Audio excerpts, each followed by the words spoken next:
चला मंडळी, मस्त बाहेर आहे ना, पाऊस पडते, बरेच दिवस झाले पाऊस तर चालूच आहे. तर विचार केला काहीतरी मस्त जे आपण नेहमी पावसामध्ये खातो.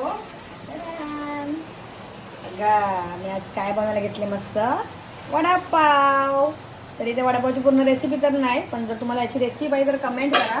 तर पाऊस पडते बघा, मी ना छोटे मिनी वन वडे असे करून ठेवलेत. हे छोटे साईजचे आणि हे मोठे साईजचे केलेत बघा.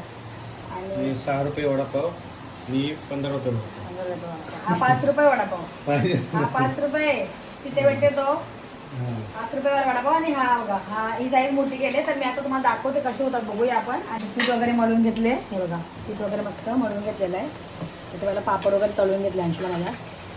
पापड काढतो साईडला, झाले ठेवूया आपण याच्यावर वडापाव काढायला. ठीक आहे,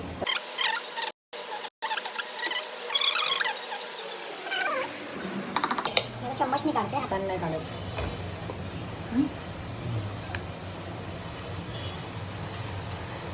बघूया कसे होतात.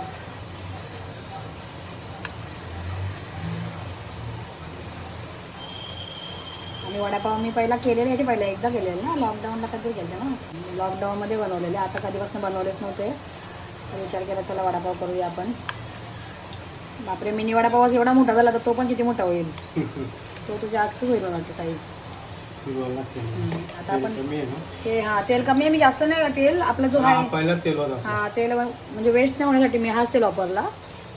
मस्त क्रिस्पी होते.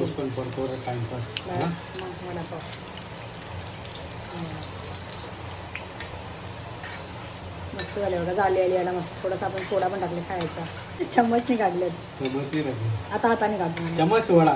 चम्मच वडा. जर तुम्हाला याचा ब्लॉग पाहिजे असेल तर मला कमेंट करा. बघा मस्त गरमागरम वडापाव घरच्या घरी, होममेड.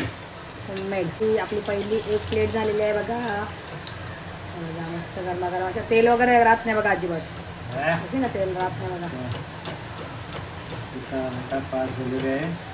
चला या मस्त पावसामध्ये गरमागरम वडापाव खायला. तर चला तुम्ही, हे आता मी काढून असेच घेते वडापाव, मस्त वडे सर्व बनवून घेते. आणि याच्यात तेल कमी आहे, हा प्लस चमच्याने टाकले म्हणून वडे वडे असे आले.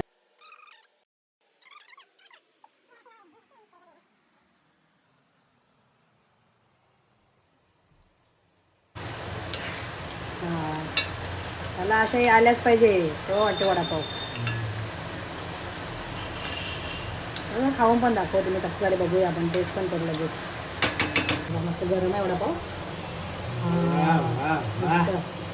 क्या बात है. मस्त मस्त.